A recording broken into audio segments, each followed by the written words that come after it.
tokea maonyesho ya Sabasaba yaanzishwe mwaka 76 ya safarini ya 50. Kwa hiyo kama ni umri, kama ni mwanadamu amefikisha miaka 50. Kwa hiyo tunasherehe maandalizi ya kipekee tofauti na ya miaka mingine yote, kwa sababu mwaka huu tuna matukio tofauti mengi tofauti na miaka mingine.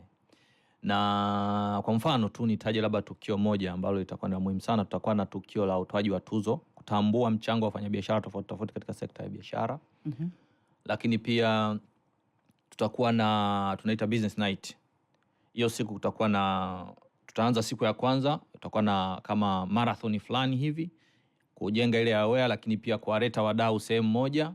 Lakini pia siku hiyo usiku tutakuwa na hiyo business night ambayo itaambatana na vitu vingi ikiwemo kutoa tuzo, lakini pia ikiwa ni kutambua mchango wa wadau mbalimbali. Lakini pia mwaka huu tuna focus zaidi kuwamulikia vijana na wajasiriamali wadogo. Kwa hiyo tutakuwa na mabanda maalum na vipindi maalum kwa ajili ya kuangazia ubunifu wa vijana na kazi ya vijana, mchango wa vijana katika taifa hili.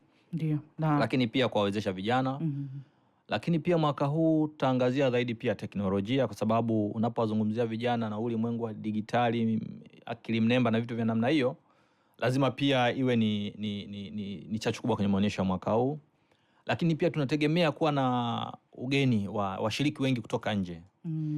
Kwa mipango tulionayo tunapanga takriban kuvuta makampuni ya kigeni zaidi ya 400 kuwepo ndani ya maonyesho Sabasaba. Na huo ndio upekee wenyewe. Sasa tuangalie mafanikio makubwa ndani ya miaka 50 ni yapi?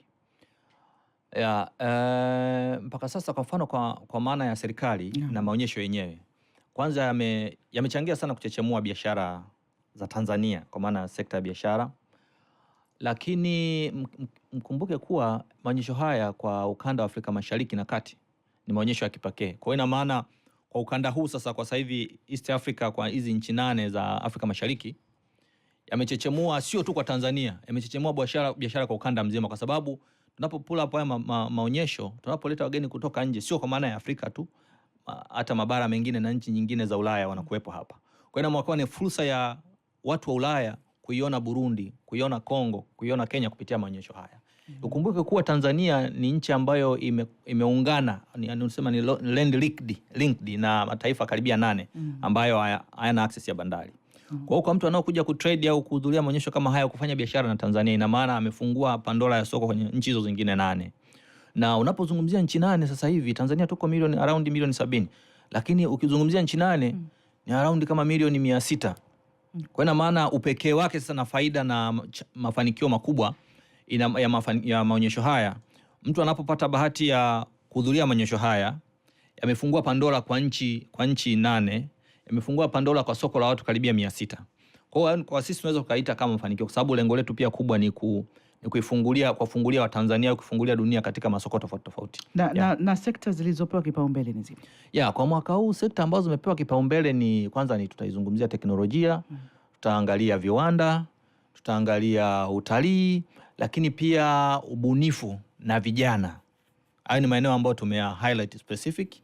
Na kwa specific ubunifu na vijana, kutakuwa kabisa na banda maalum na vipindi program maalum wakati wa maonyesho Sabasaba kwa ajili ya ubunifu na vijana. Na kama unavyojua sasa hivi serikali inajaribu kuangazia sana kwa vijana, imeanzisha wizara, kuna mikopo mbalimbali sasa hivi inatoa kwa vijana. Kwa sema na sisi haya maonyesho pia tuya dedicate kwa vijana, iwe ni chachu ya kuamsha kuanzia pale. Kwa kijana ni muhimu, kwa sababu maonyesho haya huwa ni sehemu sahihi kwa mtu kujitangaza kama ana bidhaa, lakini pia hata mwenyewe kujitangaza, bana mimi nimeanzisha biashara changa, ninafanya ABCDE. Kwa sababu tunatarajia maonyesho ya mwaka huu yalete wanasema watembeleaji au visitors zaidi ya 600,000. Kwa ina maana kwa hizi siku 16 ambazo tuna intend, kwa kijana kama ana bidhaa yake kuja kuitangaza hapo ni right platform. Lakini maonyesho Sabasaba pia huwa ni sehemu nzuri ya kufanya kitu kinaitwa business networking, kwa sababu utakutana na wafanyabiashara wadogo wenzako, lakini pia kuna wafanyabiashara wakubwa wa ndani na nje ya nchi. Ni nini hiyo business networking? Ni kama kutengeneza, wanasema mtandao wa kibiashara. Kwa hiyo kwa maonyesho Sabasaba, kwa mtu ambaye anaanza au kijana ambaye anaanza biashara, ni sehemu sahihi, kwa sababu utakutana na wafanyabiashara wakubwa, wafanyabiashara wadogo, wa ndani ya nchi hii ambao ni majiant na wa nje ya nchi. Yes. Na kwa sababu unazungumzia hivyo kwa wafanyabiashara kuanza, mfumo sasa usajili wenyewe uko vipi? Kwa maana ya kwamba taratibu zinazopaswa kufuata ili mtu kupata nafasi ya kushiriki. Na kipindi hicho tumerahisisha sana. Unajua sasa hivi tuna matumizi makubwa ya teknolojia. Ni rahisi mtu akitaka kupata nafasi ya kujisajili kwa ajili ya Sabasaba, aingia kwenye website yetu ya Mamlaka ya Maendeleo ya Biashara, atakuta pale imeandikwa mtandao au huduma za mtandao. Akiingia pale ataingia, kuna mfumo wa kujisajili kama wenyewe upangishaji ya Sabasaba, ataingia atajisajili, atapata eneo lake. Tumemap maeneo yote pale. Kwa atapata eneo, atapata banda, atahudumiwa. Na labda niwape tu rai wa Tanzania. Kwa kweli nafasi zimebaki chache kwa sababu kipindi tumeanza kutangaza mapema na watu wamekuwa na hiyo hemko na wamekuwa na ari ya kutaka kuhudhuria. Kwa wawahi mpaka kufika mwezi wa 5 inawezekana kusiwa na nafasi. Okay. Na kwa hiyo ambaye anasikiliza anaweza kujiuliza, unatoa ushauri kwamba kuwahi hizo fursa za biashara. Atajiuliza sasa hivi faida zake ni zipi hasa kufanya biashara ama kupeleka biashara katika maonyesho haya ya Sabasaba? Faida ni nyingi, nimejaribu kuelezea kwa kifupi hapo awali, labda nizitaje sasa kinagaubaga. Kwanza kwa mfanyabiashara ambaye anakuja kushiriki maonyesho haya, kwanza nimeelezea atapata hiyo business network kama ana mtandao. Ndio. Lakini pia itakuwa ni sehemu sahihi kwa yeye kutambulisha bidhaa yake kama ana bidhaa mpya. Lakini pia ni sehemu sahihi ya kujitambulisha kwa sababu tunategemea kuwa na washiriki watembeleaji zaidi ya 600,000. Lakini kitu kingine ni kujifunza kwa sababu tutakuwa na taasisi za umma, kuna makampuni makubwa ya kigeni, makampuni ya ndani. Unajifunza kama mapiana uzoefu wa kazi zenu. Yes. Okay. Na vitu vya namna hiyo. Lakini kitu kingine, kuna wale wanabahatika wanafanya kabisa unaweza kufanya mauzo, spot selling. Unauza moja kwa moja pale kuna watembeleaji wanakuja wananunua, lakini pia unafanya credit selling. Kwa hiyo kuna wengine ndani hizi siku 16 za maonyesho anaweza kashangaa anafanya mauzo ambayo labda hajaji kufanya kwa miezi 6. Kwa hiyo hizo ni faida. Kwa hiyo ni rai yangu tu kwamba wajitahidi washiriki. Washiriki. Hizo ni faida kubwa sana kwa biashara. Ukishaweza kick off ukapata soko fulani la watu kadhaa. Na tunapoongelea soko kwenye maonyesho ya Sabasaba, atuongelee soko la Tanzania tu. Unaongelea soko la East Africa and Central, unaongelea soko la dunia nzima. Kwa sababu advantage nyingine maonyesho ya mwaka huu, ukipata chance ya kutangaza na kuja kwenye maonyesho ya Sabasaba, pia tutatoa ofa ya kufanya matangazo ya bidhaa mbalimbali. Na kutangaza ina maana tutegemea kutangaza ni dunia nzima itakuona. Kwa sababu kipindi hicho kama sio Afrika tu, dunia yote itakuwa inatazama maonyesho ya Sabasaba kwa kutumia platform tofauti za mitandao. Sasa kuna vigezo maalum ama masharti ambayo mfanyabiashara atatakiwa kukidhi? Hapana. As of now ni kuomba nafasi na kuna malipo kidogo unachangia. Hebu hapo ni muhimu pia gharama ambazo zinahusika kwa washiriki. Na je, kama kuna tofauti ya vibanda ama nafasi? Yes, zinategemea kwa sababu pia tumeweka wanasema category katika maeneo tofauti. Kuna maeneo ambayo watu wanaohusika na masuala ya udhamini wanayashika, ni maeneo ambayo ni prime area, na kuna maeneo ambayo ni ya kawaida, na kuna maeneo ya wale watu wa kawaida kabisa. Yaani kwa maana tumekategori, kuna wafanyabiashara wakubwa, wadogo na wakati. Lakini pia kuna wale wafanyabiashara ambao wanakuja kama kikundi. Kwa mfano, SIDO huwa inawaratibu wafanyabiashara kadhaa, au ile chemba ya wanawake inaratibu wafanyabiashara kadhaa. Mnajikuta mko sehemu moja, mnapata eneo. Lakini pia kwa specific kwa vijana kutoka na banda maalum kwa ajili yao. Kwa ina maana watakuwa kuna eneo kubwa lakini wanabuku zile booth. Na gharama zinaanzia around, kwa sababu ni 50,000 kwa square meter, inaanzia around 50,000 na kuendelea. Kwa hiyo tegemea unataka size kubwa kiasi gani. Na msimu huu maonyesho haya yamebebwa na kauli mbiu ipi? Yes, kauli mbiu ya maonyesho haya ni maonyesho ya kimataifa ya biashara ya Dar es Salaam, fahari ya Tanzania. Kwa nini fahari ya Tanzania? Kwa sababu ya upekee wa maonyesho haya. Kwanza yamekuwa na mchango mkubwa ya ukuaji wa sekta ya biashara nchi, lakini pia ni maonyesho ambayo kwa Afrika Mashariki na Kati ni ya kipekee, hakuna nchi nyingine inavuta maonyesho kama haya, lakini ni maonyesho ambayo yanaleta ushiriki mkubwa wa mataifa mbalimbali na wafanyabiashara wa kada zote, kwa maana ya wafanyabiashara wadogo, wakati na wakubwa, wa ndani ya nchi na nje ya nchi. Ndio pekee wa maonyesho. Kwa hiyo kauli mbiu unaposema kwamba ni maonyesho ya biashara ya kimataifa Dar es Salaam, fahari ya Tanzania, hicho ndicho tulichodhamiria kuiambia dunia. Na kwa upande wa wafanyabiashara wa mikoani, wanapewaje kipaumbele ama msaada ili waweze kushiriki kikamilifu? Yes, cha kwanza kama nilivyosema awali, usajili unajihudumia ukiwa popote, kwa sababu ni unajisajili kwa njia ya mtandao. Kwa hiyo haina nanlii. Ukiwa Mwanza, ukiwa wapi unajihudumia. Lakini pili, tuna ushiriki wa mikoa kadhaa. Kwa hiyo kuna platform mbili. Anaweza akajisajili yeye kama yeye, akaja kama mshiriki binafsi, yani akajisajili huko akashiriki, lakini pia unaweza kupitia kwenye mkoa wako.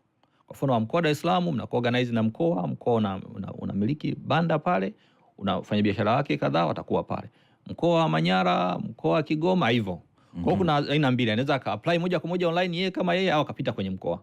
Atapata pia platform ya kushiriki. Vipi kwa wageni wa kimataifa? Maandalizi yakoje ili kuhakikisha kwamba wanashiriki lakini pia wananufaika na maonyesho haya? Yes. Kwa washiriki wa kimataifa maandalizi yako vizuri, kwa sababu tumeshaanza kuorganize ujio wao kuanzia kwenye upatikanaji wa visa, kushirikiana na watu wa uhamiaji, kwamba zoezi la wao kufika au kupata kibali cha kuingia nchini liwe rahisi.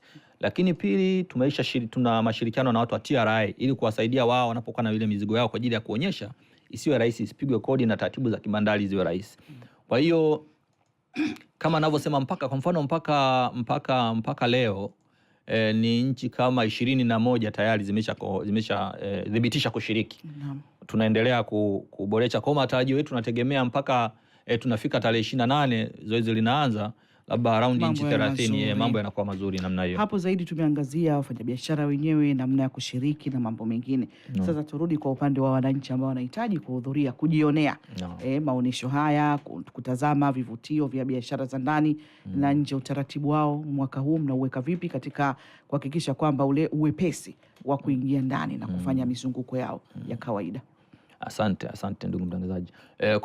Kwa watembeleaji wa kawaida tumerahisisha, matumizi makubwa ya teknolojia. Safari hii kwa wale ambao watakuwa na simu janja na hizi gadgets, unaweza kukata tiketi online. Ukifika tu pale, sisi kazi yetu ni kuverify unaingia, kuzuia ile foreni ndefu kwenye mageti. Hiyo ni moja. Lakini pia mtembeleaji wa kawaida mule kuna faida nyingi sana. Kutakuwa na program mbalimbali nyingi. Kwa mtembeleaji wa kawaida kutakuwa na uwezo wa kujifunza, kwa sababu kuna makampuni tofauti na taasisi zinatoa elimu mbalimbali. Hiyo ni moja. Lakini mbili, kutakuwa na zile huduma za papo hapo, huduma ambazo ni muhimu. Kwa mfano, huduma za kupata vitambulisho vya NIDA, huduma za kupata vyeti vya kuzaliwa, ambazo ukizifuata ofisini sio ya siku moja, inabidi uzunguke. Lakini siku itakuwa ni unatoa huduma pale live, kwa maana ya Sabasaba. Lakini pia kwa huduma za afya, Muhimbili ile Jakaya Kikwete ile nandia moyo itakuwa pale wanatoa huduma live. Lakini pia mifuko hii ya pension itakuwa pale inatoa huduma live. Lakini pia kutakuwa kuna sehemu za michezo mbalimbali ya watoto, kuna sehemu za kuna kijiji cha michezo kitakuwa pale ndani. Lakini pia tuna program za nchi, yani siku labda ya nchi fulani ambayo itaonyesha utamaduni wake, fursa za masoko zilizopo. Kwa kuna mtu anataka kujifunza, yani ni vivutio sasa hivi. Vivutio vyote hizo ni advantage. Lakini sasa kwa kifupi niseme labda maonyesho ya mwaka huu ya Sabasaba yana muaccommodate yani familia nzima, kuanzia mtoto wa miaka 2-3 kuna vionjo vyake atapata, au wakati wote kuna vionjo vyao atapata. Lakini pia hata mzee wa miaka 70, kwa sababu huduma za pension atakutana nazo pale, ambazo alikuwa anazipata live, huduma ya kucheki afya, masuala ya afya atakutana nao pale. Kwa hiyo kwa watembeleaji wa kawaida niseme labda Sabasaba ya mwaka huu ni sehemu sahihi kwa yeye na familia yake kuhudhuria, kuanzia mtoto wa miaka 2 mpaka mzee wa miaka 70, wote mambo yanakuwa mazuri. Kuna kusamani Mohamed, kuna msikilizaji anaitwa Malik anauliza, je, fursa zipi za uwekezaji ambazo zitaangaziwa hapo? Yes. Kama nilivyokuwa nimeeleza awali, kwa labda nimwambie Mr. Ahmed ni kwamba mwaka huu Malik, yes, Mr. Malik, mwaka huu kuna sekta kadhaa ambazo tumeziangazia. Lakini nimesema ambazo nimezitaja, kwa mfano sekta ya viwanda, teknolojia, tutazungumzia masuala ya utalii, lakini zaidi tutanguzia masuala ya ubunifu na vijana. Kwa hiyo Bwana Maliki kama yuko katika sekta hizi, ni sehemu sahihi ya kufika. Lakini sio hizo tu sekta, kwa sababu ni maonyesho ya biashara ya kimataifa. Hizo ni zile ambazo tutazimulika kwa tochi kubwa, lakini sekta zote kwa ujumla, kwa sababu watakuja washiriki kutoka sekta mbalimbali. Yes, yeye ni sehemu sahihi. Kama ana kitu chochote anataka akutane na fursa yoyote, ni sehemu sahihi kwa kushiriki maonyesho haya. Na huyu anasema anaitwa Charles kutokea Tabora, anauliza kujisajili kuna gharama ama afike na nini katika ofisi zenu? Hapana. Kujisajili kwanza ni online, ajisajili akiwa popote pale, akiwa nyumbani kwake. Yeye cha msingi tu aingia kwenye website ya TanTrade, ataingia huduma mtandao, akifungua tu ile akifungua ule huduma mtandao, linki ya kwanza imeandikwa SAMS, mfumo wa kujisajili na ugawaji wa mabanda uwanja wa Sabasaba. Ataingia pale, atajisajili. Na kikubwa cha kuwa nacho kama mfanyabiashara, kama ni amesajili kampuni, ni zile details za kampuni za kawaida. Lakini kama tu ni mtu individual, anaingia na details zake, anajieleza nini anafanya, sekta gani, then anachagua eneo, anajihudumia. Kwa hakuna complication. Sawa. Na wewe ambaye unatufuatilia kwa sasa hivi, msikilizaji, ni matangazo yetu kutoka hapa Dar es Salaam, na tunaye Eliabu Ruabiago, mchumi mwandamizi wa Mamlaka ya Maendeleo ya Biashara nchini TanTrade. Na hapa tunaangazia maandalizi ya maonyesho ya biashara ya kimataifa maarufu Sabasaba kwa mwaka huu wa 2026. Mambo yatakavyokuwa, taratibu za fanya biashara wanaotaka kushiriki, mambo yako vipi, na amezungumza hapa mambo msimu huu anasema ya kitofauti kabisa. Kuna mambo mbalimbali, ushiriki wa kimataifa, faida kwa wafanyabiashara, matarajio ya washiriki, wageni mbalimbali, kuna matukio maalum, majukwaa ya majadiliano, nafasi ya teknolojia na ubunifu pia, mfumo wa usajili, yani kila kitu mambo yako vizuri. Ila pia kuna mambo ya kufahamu hapa Mohamed kuhusiana na mchango kwa uchumi wa Tanzania. Maonyesho haya na mchango mkubwa sana kwa uchumi wa Tanzania. Na kama mnavyojua, sekta ya biashara ndo sekta ambayo imebeba sekta binafsi. Tunaposema tunataka nchi yetu au uchumi wa nchi uongozwe na sekta binafsi, ina maana uwezo ukaiacha biashara nyuma. Sababu biashara ndo kila kitu. Na tunaposema kwa mfano dira ya 2050 inasema tunataka mpaka unafika mwaka 2050 Tanzania iwe nchi yenye uchumi wa trilioni 1 dola za Kimarekani. Sasa unapozungumzia hayo, uwezo ukaiacha biashara. Kwa hiyo biashara kwa lugha nyepesi na mchango mkubwa. Kivipi?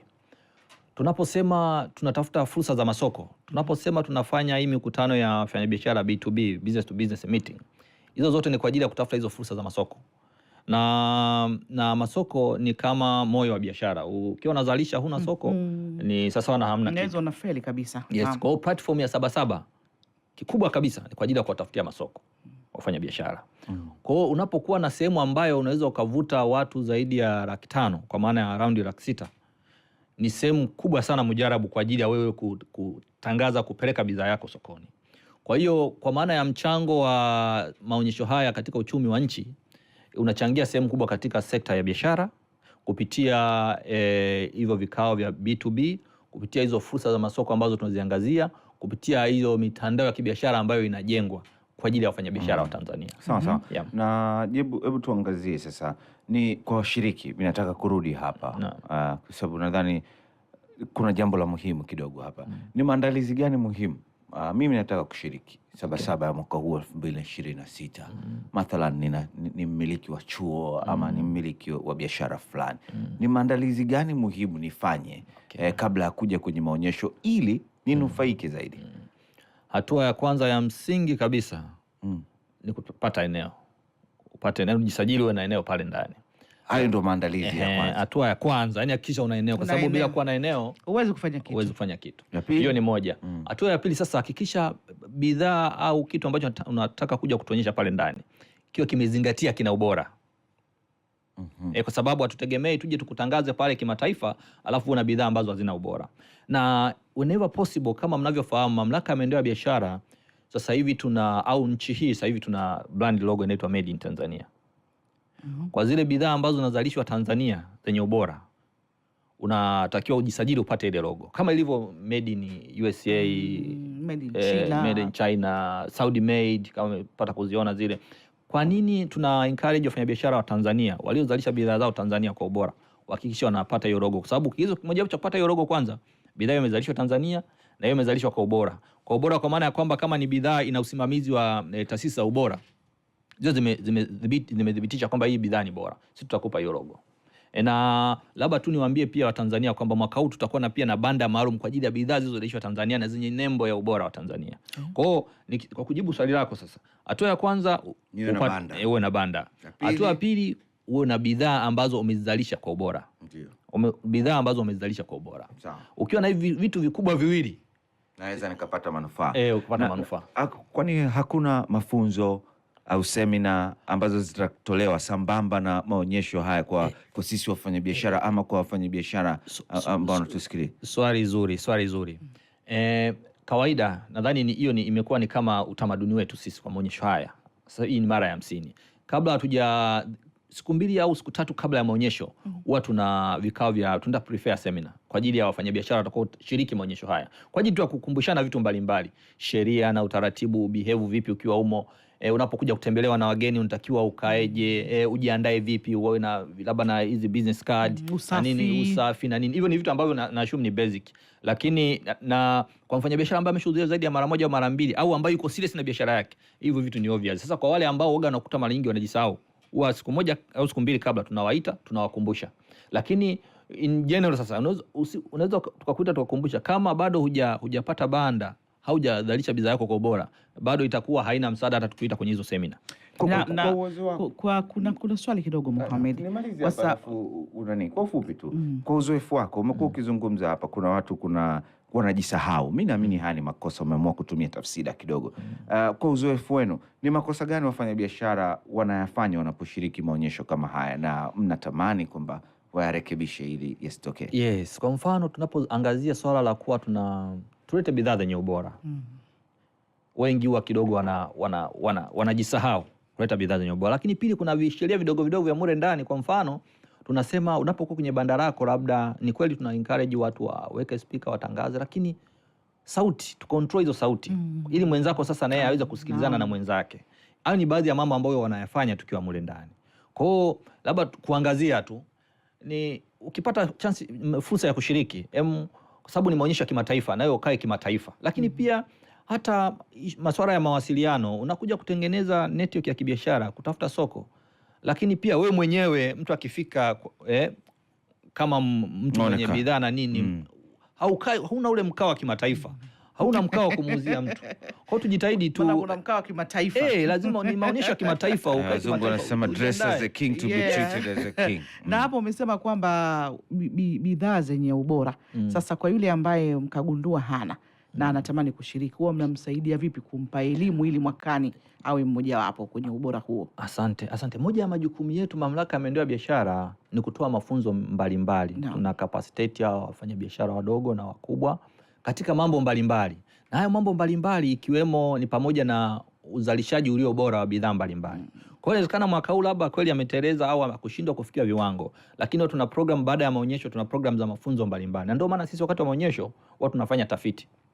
Zile tafiti huwa lengo kubwa ni kuangalia madhara chanya na hasi ya maonyesho haya na kugundua vitu kama hivyo. Kama mwaka huu tumeleta wajasiriamali labda 1000, lakini kati ya wajasiriamali 1000 tumegundua 300 wana changamoto ABCDE. Kwa sisi yale maonyesho pia tunayatumia kama kigezo au base ya sisi sasa kutengeneza activities zingine baada ya maonyesho. Kwa hiyo tunajua hawa ndio wa kwanza nao wakati wa maonyesho. Kwa hiyo tunafanyaga mafunzo mbalimbali kwa wajasiriamali. Yes. Na huyu anasema TanTrade wangepunguza ada za viingilio. Angalau wangefanya kuanzia 1500 mpaka 2000 ili wengi waweze kuingia badala ya mambo mengine. Musa Mkuu wa BAKWATA Kongowea, Dar es Salaam. Nashukuru sana mdau. Ni kweli sio viingilio tu vya kuingia, tunajaribu sasa hivi tunaangalia, tuna review hizi fee, hizi ada mbalimbali ya vitu ambavyo tunavifanya pale.